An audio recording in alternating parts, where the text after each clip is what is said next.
கும்பராசி நண்பர்களை பொறுத்த வரைக்கும் இந்த பிப்ரவரி மாதம் எப்படி இருக்குங்கிற கேள்வி உங்கள் மனசில் இருக்குது. எங்களுக்கு விமோசனம் கிடைக்குமா, வேலை கிடைக்குமா, என்னுடைய கணவன் மனைவி உறவில் பிரச்சனை இல்லாமல் இருக்குமா, பிரிந்த தம்பதிகள் ஒன்று சேருவோமா, இப்படி ஏகப்பட்ட குழப்பங்கள் இருக்குது சார், எங்களுக்கு ஏதாவது ஒரு நல்ல வார்த்தை சொல்ல மாட்டிங்களா அப்படிங்கிற கேள்வி உங்கள் மனசில் இருக்குது. எனக்கும் ஆசை தான் சொல்லணுன்ட்டு, ஆனால் ஓரளவுக்கு மேலே என்னால் கான்ஃபிடெண்ட்டாக சொல்ல முடியல. என்ன காரணம் அப்படின்னா, குரு சுக்கிரன் உங்களுக்கு மாதம் முழுவதும் நன்மையை ஏற்படுத்தினாலும் லக்னாதிபதி களத்திராதிபதி ராசிநாதன் யாருன்னு கேட்டால் சனி, களத்திராதிபதி யாருன்னு கேட்டால் சூரியன். இந்த இரண்டு கிரகங்களும் பிப்ரவரி 12 தேதிக்கு மேலே ராசியில் ஒன்றிணைகிறாங்க. இந்த ஒன்றிணைவதுங்கிறது உங்களுக்கு ஒரு விரக்தி மனப்பான்மையை ஏற்படுத்தும், ஒரு விதமான நிம்மதியற்ற சூழ்நிலை ஏற்படுத்தும். அதாவது அஜிடேட்டட் மூட்னு சொல்லுவாங்க. அந்த அஜிடேஷனை உங்கள் மனசுக்குள்ளே ஏற்படுத்தும். கணவன் மனைவி உறவில் மட்டும் இல்லைங்க, யார் கூடயும் உங்களால் நிம்மதியாக பேச முடியாது. இன்ஃபேக்ட் இன்னும் சொல்லப்போனால் இந்த சந்நியாச யோகங்கிறதே இந்த ராசிநாதன் மற்றும் களத்திராதிபதி இணைவதுங்கிறது சந்நியாச யோகம். இது லக்னாதிபதியாக இருந்தால் கண்டிப்பாக சன்னியாசி தான். அதாவது வீட்டை விட்டுட்டு காட்டில் போய் உட்காரது, இல்லை வெளியூருக்கு போகிறது, இதெல்லாம் நடக்கும். ஆனால் இப்போ உங்களுக்கு இந்த மாதத்தை பொறுத்த வரைக்கும், அதாவது பிப்ரவரி மாதத்தை பொறுத்த வரைக்கும் பிப்ரவரி 12 தேதிக்கு மேலே உங்கள் ராசிக்குள்ள சூரியன் வர்றதுனால மாத பிற்பகுதி உங்களுக்கு நிம்மதியை தராது. மாத முற்பகுதி ஓரளவுக்கு நன்மையை தந்தாலும் பெருசாக லாபத்தை எதிர்பார்க்க முடியாது. அரசாங்க வகையில் செலவுகள் ஏற்படுறதுக்கு வாய்ப்பு இருக்குது.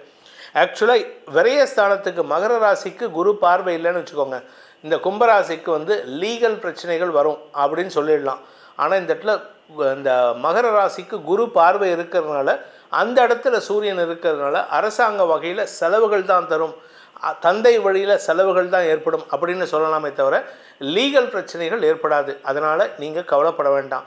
பட் இருந்தாலும் எங்களுக்கு வேலை கிடைக்குமா சார் அப்படின்னு கேட்குற வாழ்க்கெல்லாம் வேலை சார்ந்த விஷயங்களில் இழந்த வேலை கிடைக்கும்னா அந்த இழந்த வேலை கொஞ்சம் ஒரு டிகிரி குறையும். நீங்கள் மாதமான 1 லட்ச ரூபா சம்பாதிச்சிட்ருக்கீங்க அப்படின்னா இப்போ வேலை கிடைச்சதுன்னா ஒரு 75,000 80,000 சேலரி தான் கிடைக்கும். அதை காம்ப்ரமைஸ் பண்ணிட்டு போகிறது நல்லது. இந்த மாதத்திற்கு உண்டான சாதகமான பலன்களை தரக்கூடிய நாட்கள் கும்பராசிக்குன்னு பார்த்தீங்கன்னா பிப்ரவரி 1, 2, 3, 4, 5, 6, 7, 8, 9, 10, 11, 12, 13, 14, 22, 23, 24, 27, 28 ஆகிய நாட்கள் உங்களுக்கு பாசிட்டிவான விஷயங்களை தரக்கூடிய நாட்கள். மொதல் 15 நாள் உங்களுக்கு நல்லா இருக்குன்னு நினைப்பீங்க, ஆனால் பின்னாடி சிக்கல் வருது. இதுக்கு காரணம் என்ன அப்படின்னு கேட்டால், குரு சுக்கிரன் சாதகமாக இருந்தாலும் சனி சூரியன் சேர்க்கைங்கிறது யார் கூடயும் உங்களால் ஜெல்லாக முடியாது. நீங்கள் யார்கிட்ட பழகினாலும் அவங்கக்கிட்ட இருக்கிற நெகட்டிவ் தான் நீங்கள் பேசுவீங்க. நீங்கள் ஒரு நண்பர்கிட்ட பேசுகிறீங்க, அவங்க ஏதாவது ஒரு வார்த்தை சொன்னாங்கன்னா அதில் இன்பிட்வீன் லைன்ஸை படிச்சுட்டு நீங்கள் வாக்குவாதத்தில் ஈடுபடக்கூடிய சூழ்நிலை. ஆனால் நீங்கள் பேசுகிறது யாருக்கும் கெடுதலை ஏற்படுத்தாது. நிதானமாக தான் பேசுவீங்க, நல்ல வார்த்தை தான் பேசுவீங்க. ஆனால் நீங்கள் பேசுகிறது அடுத்தவங்களுக்கு ஒரு விதமான மன உளைச்சலை ஏற்படுத்தக்கூடிய வகையில் இருக்குது. அவங்க மனசுக்குள்ளார உங்கள் பேரில் ஒரு வன்மத்தை ஏற்படுத்திக்கும். அதனால் இந்த மாதத்தில் சந்திராஷ்டம நாட்களையும் கொஞ்சம் கவனத்தில் கொள்ளணும். ஏன்னா 8ஆம் இடத்திற்கு சந்திரன் பயிற்சியாகி செவ்வாயின் பார்வை, குருவின் பார்வை, சுக்கிரனின் பார்வை வர்றதுனால மனசு சார்ந்த விஷயங்கள் உங்களுக்கு சஞ்சலத்தை ஏற்படுத்தும், கவலையை ஏற்படுத்தும். சந்திராஷ்டம நாட்கள் என்றைக்குன்னு பார்த்தீங்கன்னா பிப்ரவரி 15ஆம் தேதி காலை 5:45 முதல் பிப்ரவரி 17ஆம் தேதி மாலை 6:02 வரை உங்களுக்கு சந்திராஷ்டம நாட்கள். இந்த நாட்களில் உங்களுக்கு மன உளைச்சல் ஏற்படுத்துகின்ற சூழ்நிலை இருக்குது.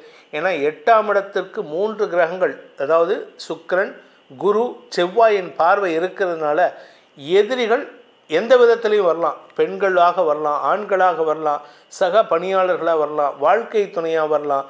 இப்படி யார்கிட்ட பேசினாலும் வாக்குவாதம் ஏற்படுறதுக்கு உண்டான சூழ்நிலை இருக்குது. ஏன் உங்கள் குழந்தைய கூட உங்களுக்கு வாக்குவாதம் பண்ணுற மாதிரி வரும்.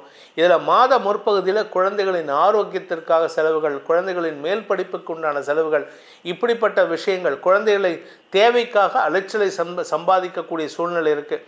வியாபாரத்தில் முதலீடு செஞ்சால் நஷ்டமாகும். மாதம் முற்பகுதியில் வியாபாரத்தில் அரசாங்கத்துக்கு செலுத்த வேண்டிய வரி பாக்கிகள் செலுத்துறதுக்கு உண்டான வாய்ப்பு. அதாவது எப்போவோ நம்ம ஒரு 2 வருஷத்துக்கு முன்னாடி ஒழுங்காக ஃபைல் பண்ணியிருக்க மாட்டோம், அதுக்கு உண்டான ஃபைனை இப்போ கேட்பாங்க. ஸோ அரசாங்க அதிகாரிகளும் இப்பொழுது இந்த மாதத்தில் உங்களுக்கு குழப்பத்தை ஏற்படுத்தக்கூடிய வகையில் செயல்படுவாங்க. அதனால் நீங்கள் கொஞ்சம் கவனத்தோடு இருக்கிறது நல்லது. இந்த மாதத்தை பொறுத்த வரைக்கும் உங்களுக்கு, அதாவது கும்ப ராசியில் பிறந்தவங்க குடும்பம் சார்ந்த விஷயங்களில் எதிரிகளின் தலையீடு இல்லாமல் பார்த்துக்கிறது நல்லது. ஏன்னா அடுத்தது சனி 2ஆம் இடத்துக்கு பயிற்சி ஆகும்பொழுது எதிரிகளின் டைரக்ட் இன்வால்மெண்ட் வரும். இப்போத்துலேருந்து அதனுடைய தாக்கம் தெரியும். நீங்கள் என்ன நினைப்பீங்க, இவன் ஃப்ரெண்டு தானே அப்படின்ட்டு. ஆனால் ஃப்ரெண்டாக இருந்தாலும் சரி, கணவன் மனைவி விஷயத்தில் பேசக்கூடாது. ஃப்ரெண்டாக இருந்தாலும் சரி, அப்பா பையன் உறவில் எந்த விதமான தலையீடும் இல்லாமல் பார்த்துக்கணும். இந்த ஃப்ரெண்டு தான் உங்களுடைய பிஸ்னஸ் பார்ட்னர்ஷிப்லேயும் பேசக்கூடாது. உங்களுடைய தசமஸ்தானாதிபதியான செவ்வாய் 5ஆம் இடத்தில் இருக்கிறதுனால உங்களுடைய கௌரவம் பதவி சார்ந்த விஷயங்களில் வாக்குவாதங்கள் ஏற்படுறதுக்கு உண்டான வாய்ப்பு இருக்குது. அதனால் கொஞ்சம் கவனமாக இருந்துக்கிறது நல்லது. 2ஆம் வீட்டு அதிபதியான குரு பரிவர்த்தனை பெற்றிருப்பதன் மூலமாக நீங்கள் பேசுகிறது எந்த தப்பும் கிடையாது. நீங்கள் நியாயமாக தான் பேசுவீங்க. ஏன்னா ராசியில் சனி இருக்கார், உண்மையை தான் பேசுவீங்க, நியாயமாக தான் பேசுவீங்க. ஆனால் கூட இருக்கிறவங்க, உங்களுடைய பிஸ்னஸ் பார்ட்னர்ஸ், உங்களுடைய வாழ்க்கை துணை, உங்களுடைய கலீக்ஸ், இவங்கள்லாம் அதை தப்பாக புரிஞ்சுக்கிட்டு என்னமோ செல்ஃபிஷாக பேசுகிறான்டா அப்படின்ட்டு உங்கள் பேரில் வன்மத்தை வளர்த்துக்கிறதுக்கு வாய்ப்பு இருக்குது. இந்த மாதத்தை பொறுத்த வரைக்கும் நிலம் சார்ந்த விஷயங்களில் உங்களுக்கு நல்ல மாற்றங்கள் ஏற்படும். ஆனால் யாரை நம்பியும் பணத்தை கொடுத்துடாதீங்க, யாரை நம்பியும் பணத்தை வாங்கிடாதீங்க. அப்படி வாங்கினீங்கன்னா உங்களுடைய வாக்குறுதி சங்கடத்தை சந்திக்கிறதுக்கு வாய்ப்பு இருக்குது. இந்த மாதத்தில் இந்த குழந்தைகள் விஷயத்தில் குழந்தைகளுடைய ஆரோக்கியம் அல்லது பிடிவாத குணத்தின் மூலமாக உங்களுக்கும் உங்கள் வாழ்க்கை துணைக்கும் மனஸ்தாபம் வரத்துக்கு வாய்ப்பு இருக்குது. உங்கள் குழந்தை பண்ணுற தப்புக்கு உங்கள் வாழ்க்கை துணை உங்களை திட்டுவார், இல்லை உங்கள் மனைவி உங்களை திட்டுவாங்க, நீங்கள் தான் செல்லம் கொடுத்து கெடுக்கிறீங்க அப்படின்ட்டு. இதனால் உங்களுக்குள்ள மனஸ்தாபம் குடும்பத்தில் வேண்டாத பேச்சுவார்த்தைகள் ஏற்படுறதுக்கு வாய்ப்பு இருக்குது. இதில் ஆரோக்கியத்தையும் கொஞ்சம் கவனமாக பார்த்துக்கணும். அடிபடுறதுக்கு, நெருப்பு சார்ந்த அடிபடுறதுக்கு வாய்ப்பு இருக்குது. ஏன்னா ராசியில் சனி சூரியன் சேர்க்கை, நெருப்பு சார்ந்த விஷயங்கள் உங்களுக்கு சங்கடத்தை ஏற்படுத்தும். வண்டியில் போகும்பொழுது, வீட்டில் கிச்சனில் ஒர்க் பண்ணும்போது, இல்லை நீங்கள் இந்த லேத்து பற்ற, இல்லை இரும்பு பற்ற, இல்லை ஃபர்னஸில் ஒர்க் பண்ணும்போதெல்லாம் எச்சரிக்கையாக இருக்கிறது நல்லது. நிதானத்தை கடைபிடித்தால் மட்டுமே தான் இந்த மாதத்தில் வெற்றி கொள்ள முடியும்.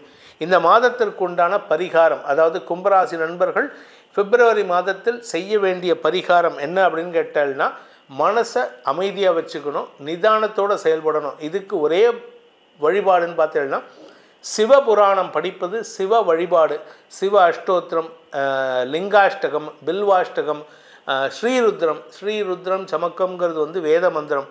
வேதத்தில் சென்டர் போர்ஷன், அந்த சென்டர் போர்ஷனில் இருக்கக்கூடிய மந்திரம் தான் ரிக்வேதம். அந்த ரிக்வேதத்தில் தான் சிவாய நமக அப்படிங்கிற மந்திரம் சென்டரில் இருக்கும், நடுநாயகமாக இருக்கும். அதனால தான் அந்த மந்திரம் சொல்லும் பொழுது சிவன் கோயில்களில் தீபாராதனை காட்டுவாங்க. அந்த சிவாய நமக எனும் பஞ்சாட்சர மந்திரத்தை சொல்லி வருவதன் மூலமாகவோ, சிவ அஷ்டோத்திரங்களை சொல்லி வருவதன் மூலமாகவோ உங்களுக்கு வரக்கூடிய மன பாதிப்புகளிலிருந்து நிதானத்தை கடைபிடிப்பதற்குண்டான உபாயத்தை அந்த சர்வேஸ்வரன் ஏற்படுத்தி கொடுத்து நன்மைகளை தருவார்.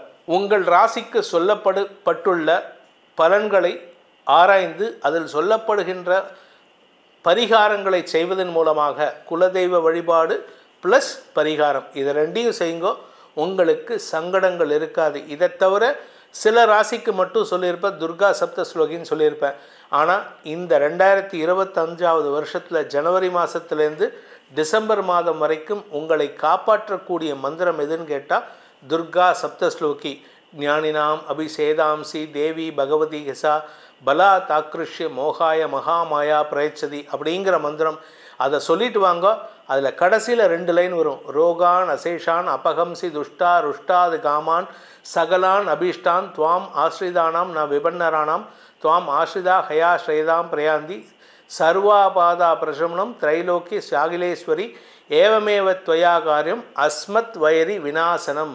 என்னுடைய எதிரிகள் விநாசனமாக வேண்டும், அதாவது என்னை விட்டு விலக வேண்டும் அப்படிங்கிற பிரார்த்தனையை அந்த சர்வேஸ்வரியின் பாதார விந்தங்களில் உங்களின் சார்பாக சமர்ப்பித்து உங்கள் அனைவருக்கும் நல்வாழ்த்துக்களை தெரிவித்துக்கொண்டு உங்களிடமிருந்து விடைபெறுவது உங்கள் வேத ஜோதிடர் பிரகாஷ் நரசிம்மனின் அன்பான வணக்கங்களுடன். நன்றி, வணக்கம்.